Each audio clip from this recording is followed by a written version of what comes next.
Hello, everyone, and welcome to the Cultivate podcast with the Grove Church. I'm Charlie Lofton, the lead pastor there. I'm really so glad that you have joined us.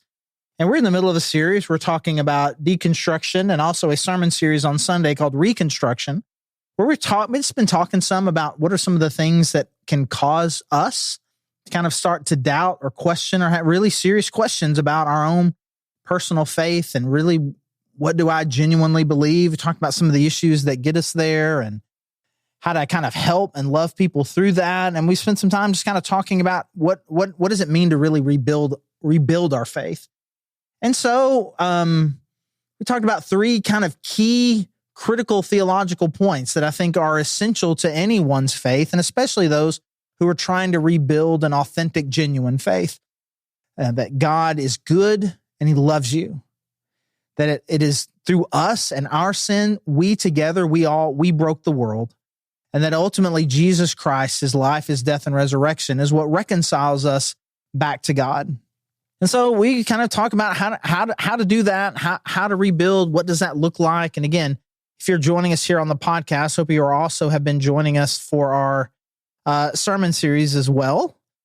And what we're doing we started this last session, what we're doing for these next three episodes is spending some time kind of talking about some questions that people can ask that kind of challenge some of these assertions. So last week, we just talked a little bit about the creation story and people have some doubts about it.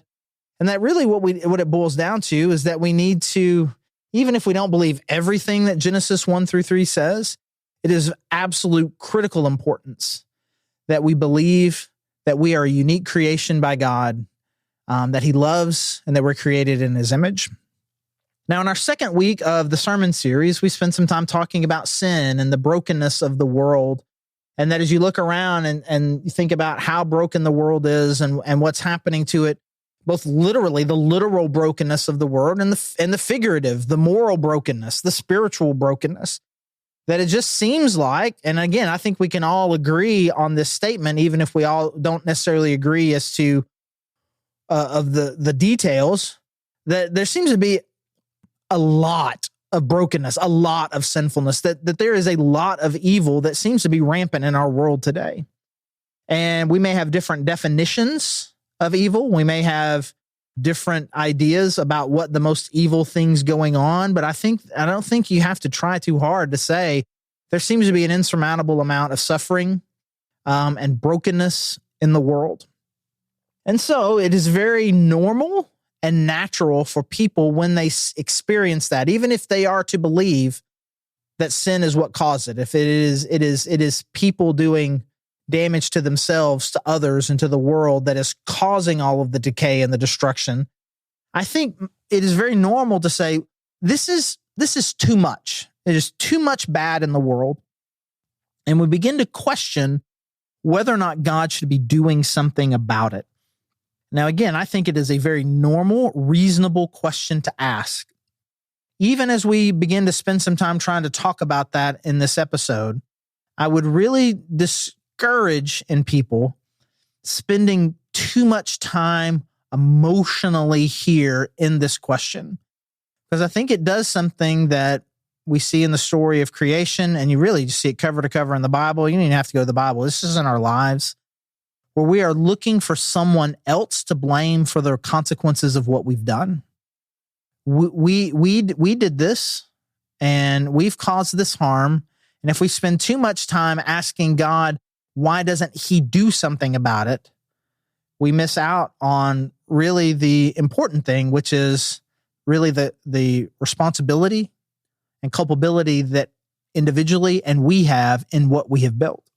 But that is not to say that it is not a good question, because there's this way, and I'll give you kind of the classic framing of this here in a little bit. It is not, again, it is a very normal thing. If God is so good and he loves us so much, why is the world like this when he could do something about it? And so what this has historically been called is it's been called the problem of evil. And it gets said a lot of different ways. It gets phrased a lot of different ways. It gets answered a lot of different ways. But it's a very classic idea that has been debated for thousands of years. And my 25 minute contribution to this, I'm not trying to be self-deprecating here. It's not going to add a whole lot to the volumes that have been written on this. You can't even really begin. You can barely introduce the problem in this short a period of time. But I think it is I think at a minimum, we can introduce the idea and at least have some initial thoughts to it. Okay. So we'll phrase the question this way. Okay. Well, we'll make it like a logic statement. Like principle number one, God is all loving. He is a loving, good God. So he has a good heart. He has good intentions. He is good. He is loving. He cares about us. So God is all loving. Number two, God is all powerful. There isn't anything that he couldn't do. Well, we'll say this, consistent with his character, God can do anything. He has all power. He will not violate his own character. God is not limited in his power in any way other than just basic character restraints. Okay. So God is all good. He's all loving. Two, he is all powerful. Number three, and this is kind of, people will say this different ways. Some people will say evil exists, but I think it's very easy to say that God can be good, loving, and evil exists, not be a problem. We'll say it this way, though, because I think it is more important, or makes it more significant. An unacceptable amount of evil exists in this world. It's too much. The level of evil, destruction, death, problem. I mean, it's at an unacceptable level. Okay. So you've got those three things, and it would seem that those three ideas are self-contradictory, that it is not possible for a good God who has power to tolerate an intolerable amount of evil. How does God tolerate an intolerable amount of evil? He is either then not good, not powerful, or doesn't exist, right? People reconcile this in different ways. So you've got these three different premises. And so how do we reconcile them? And so if you've got three premises, the easiest thing to do is to conclude that one of the three, at least one of the three, isn't true. Some people will use this, say, you put these three things together, and if they're true, they cannot go together. Therefore, God doesn't exist. But there are other ways of kind of reconciling it too. Some people say, okay, the first one, God is good. Well, I believe in I believe in a God full of power, and I do believe that the world is evil, and they come to the conclusion that therefore God is not good, which again, we'll call that the entryway, perhaps to atheism, or the on-ramp to atheism, the on-ramp to deism, that God is not really interested. And so, so a deistic God, he may have the power, but he doesn't have the interest. He doesn't love. He is disconnected in some way. Or we begin to believe in a God, even though we may remain theists, we believe in a God whose goal is to punish us and to hurt us in some way. And he doesn't really love us. And then we start thinking about reconciliation with God, not in terms of being reconciled to a God who loves us, but appeasing a God who doesn't. Okay? Or you can go to the second one. God is good. There is evil in the world, but God clearly must not be all powerful. And in some ways, that could be another off-ramp onto deism, where God created the world and it kind of got out of control, but there isn't anything he could do about it because he doesn't have the power to do it. There's also a theological system out there called process theology, where you've got a really good-hearted, loving God, and he cares about people, but in some way he's just limited. He does not have the ability to really intervene in a strong way into our world. He cannot stop you from hurting yourself. He cannot stop you from causing damage. He's a cheerleader. He's a divine cheerleader, and he cares, and he would do something if he could, but he can't. He is limited in some way. And so we have a God, but I don't want to say it's a lowercase g God, but it's pretty close. It may still be the only one. And so then that kind of starts people, and most process theologians don't think of God in terms of a separate entity, but more just kind of a divine force in the world, pulling people or trying to draw people towards goodness, but is clearly failing at it. But again, it's because he lacks the power and the ability, not because he doesn't have the heart. Okay, so you got some people who will deny premise 1, you got some people who will deny premise 2, and there was a time when there were people who were trying to deny premise 3, that they're really evil isn't real. There is no such thing as evil. There's really people are basically good. Everything's basically good. Everything is fine. I don't want to spend a whole lot of time there because I don't think that there's many people anymore kind of with their head in the sand that would look around and say, "Oh man, this is actually fine. This is all fine. Stop making such a big deal about it." Okay. And so obviously, if you hear these different options, you probably think, I don't think we've landed on one that Charlie agrees with, that seems consistent with Christian theology. And so the conclusion then, if you're going to put these 3 premises together and try to come up with a conclusion, rather than you think you've proved one of the premises wrong, the conclusion would be this: God is good. God is all powerful. There seems to be an intolerable amount of evil in the world. The conclusion would be God has a sufficient reason for tolerating the level of evil that is in the world. You may not know what it is. You may be able to figure out what it is, but God has a sufficient reason to not intervene in the way that we think that he should. So what is that sufficient reason? Now, it gets said different ways, but very often it gets kind of put into, and I think this is important, I think to at least spend some mental, emotional energy thinking about this, I think is important to think about the trade-off between your freedom and the consequences. So if I commit an evil act, there are consequences to that. To be restricted of the consequences, I think that would be one of those things, like to say that evil no longer has consequences would be inconsistent with the character of God. So evil must have consequences. So then really, if evil must have consequence, then where I want God to intervene is in preventing me from committing the evil act, or preventing you from committing the evil act, or preventing the most evil people in history from committing their greatest acts. Like that is what we need. Like God should have prevented this from happening. I mean, evil should have a consequence. I hope that on some level we all understand that evil has a consequence, right? Okay, well, we shouldn't even be given the choice then to commit acts of such a certain evil, or one that, well, if you do this, then this will happen, this will happen, this will. God should have foreseen and known and been able to, and should have prevented someone from doing something. But that necessarily, for God to restrict someone's behavior, necessarily is a restriction on freedom. And so there are choices that you are not allowed to make. There are things that God will not allow you to do because in his mind, that is too evil. And I think it is worth considering to take a step back and say, would you make that trade?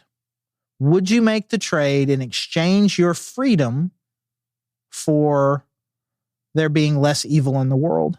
And I think, on the one hand, a very simplistic answer would be, absolutely. I would make that trade 10 times out of 10. It's a no-brainer, except that we've been making the opposite decision our whole lives, from the time that we were toddlers and had the ability to move on our own all the way through elementary school and pre-adolescence and adolescence and post-adolescence into college, even to early adulthood.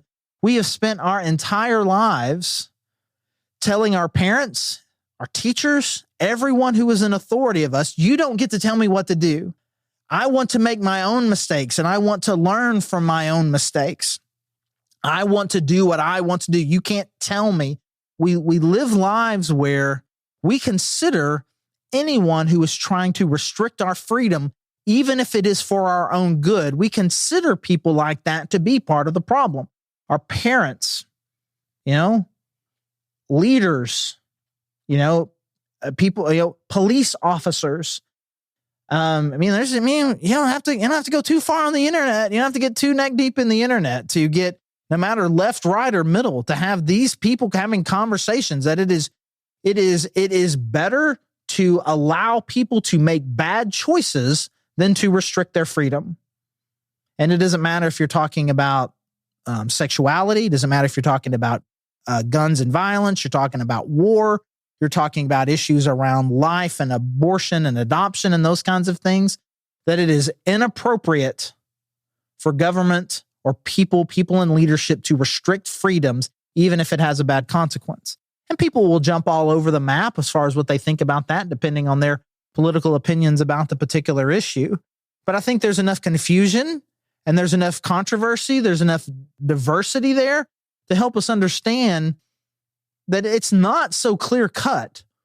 Where should freedom end for, quote, the greater good? How much freedom is the right amount of freedom to give up in order to achieve a greater good?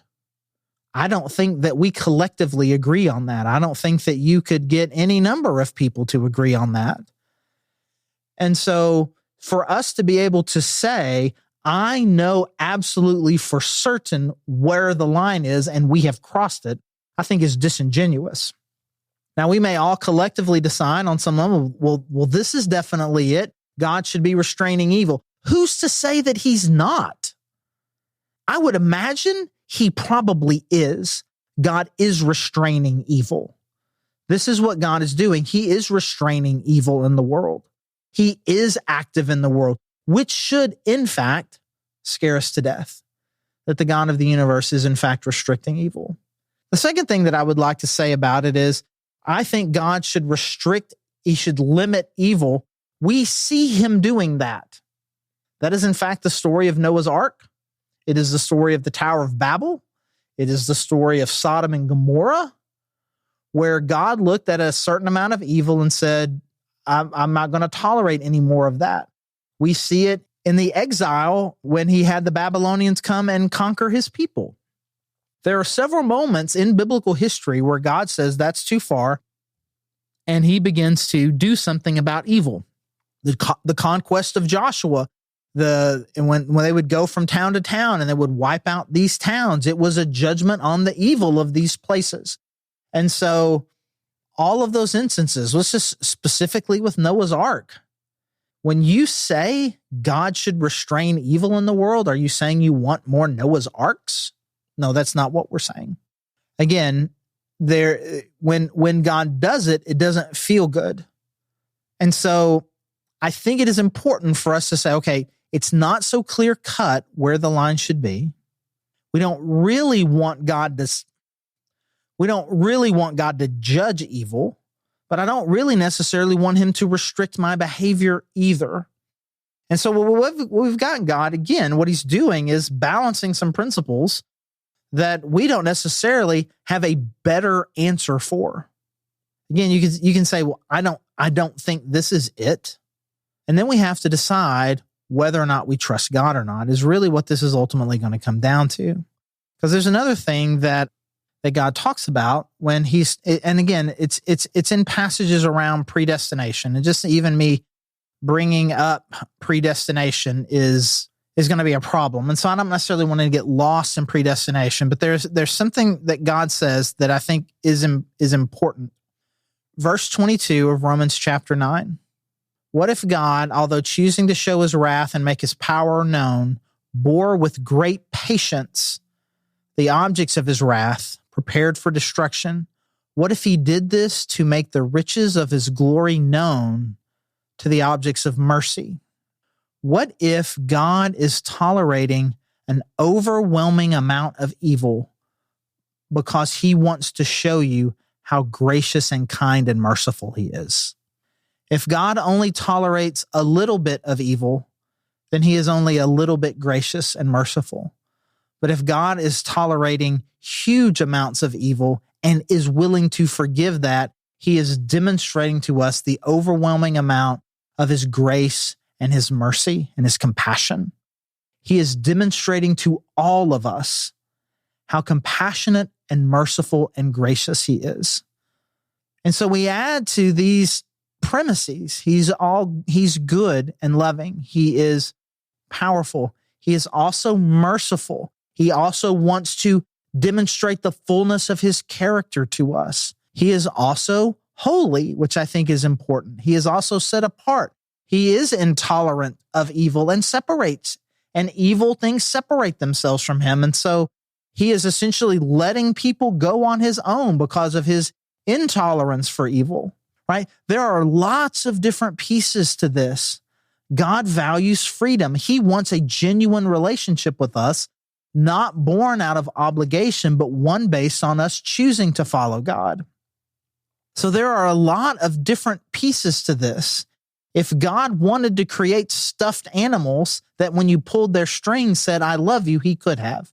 If God only wanted to create majestic mountains that reflect his glory and his beauty, he could have done that. If he only wanted to create animals who really do not have the capacity for sin, but just act based on instinct, a dog never gets in trouble it's always a dog. From God's perspective, a dog never fails God. A dog always is a dog. But God chose to create us in his image as moral beings who have choice, who have freedom, and he wants us to choose him. And even in those who don't, and he ends up having to tolerate a lot of evil, even in that, he is wanting to demonstrate his grace and kindness and mercy and compassion to us. And it is, in fact, a loving God, a loving parent's choice to allow a certain amount of freedom, to allow someone to live out the consequences of their own actions, to come to their own realization of the importance of the standards.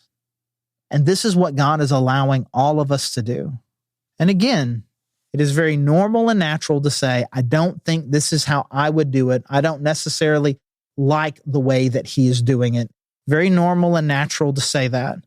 But the last thing that I will add to this is if I were pointing to you as like, everything God does makes perfect sense to me. Everything God does completely and totally aligns with me and what I think. He's never done anything that would make me question him.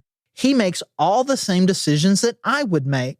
Let me tell you, you're worshiping yourself there and you are crafting God into your image rather than recognizing that you're created in his. If there's never a point in which you're like, I don't think that's what I would do. If there's never anything like that, you're not really worshiping God. A God that you can fully understand is not a God. A God who does everything the way that you think you would do it, that's not God, that's you. And so I think it's important for us to wrestle with these sorts of questions, but ultimately they all are going to have to lead us back to a place of genuine trust. I trust God. I trust him, even though this isn't what I would do and I don't fully understand it. It seems out of character for who I think God is or should be. I defer to him, and hopefully, and I believe this, I believe there will be a time when more, we will understand more of the whys of what he did and who he is and his character. But that is for another time and another life. And so between now and our time with God in heaven, I think we are ultimately left with trust and allowing these questions to deepen our understanding of the complexity of who he is, the complexity of our relationship with him, but ultimately then to a deeper level of trust with him. Again, volumes of books have been written on this, and you get maybe 15 minutes of just kind of reflection. And so I know we've just scratched the surface, and for every question I seem to answer, you have three more. This has always been, it's the hydra of theological questions. Every question you answer, you cut it off and it creates two more in its place. I get that. And so if you have more questions or would like to talk about it further, if you know me in real life, come up to me and ask me. We can talk about it. Or send me an email at charlie@thegrovechurch.org. I'd love to hear. Otherwise, I encourage you, man, just join us back next week. We're going to spend some time. We're talking about Jesus being the answer to the problem. Is he the only one? And does it make sense that that Jesus would be the only way for us to be reconciled back to God when there's so many other religions and philosophies out there? So we'll spend a little time talking about that as well in our next episode. So I encourage you to join us for that. And also, again, just to join us for our sermon series that we're doing that's going along with this. You can find all the information you need about our services at thegrovechurch.org/connect. Our service times, we'd love to see you in person, or you can join us online as well. Everything you need about that is right there. Either way, we'd love for you to fill out that form and let us know that you're listening. We'd love to know that you're out there, and any way that we can support you, please let us know. Again, I'm Charlie Lofton, lead pastor, and thank you so much for joining us.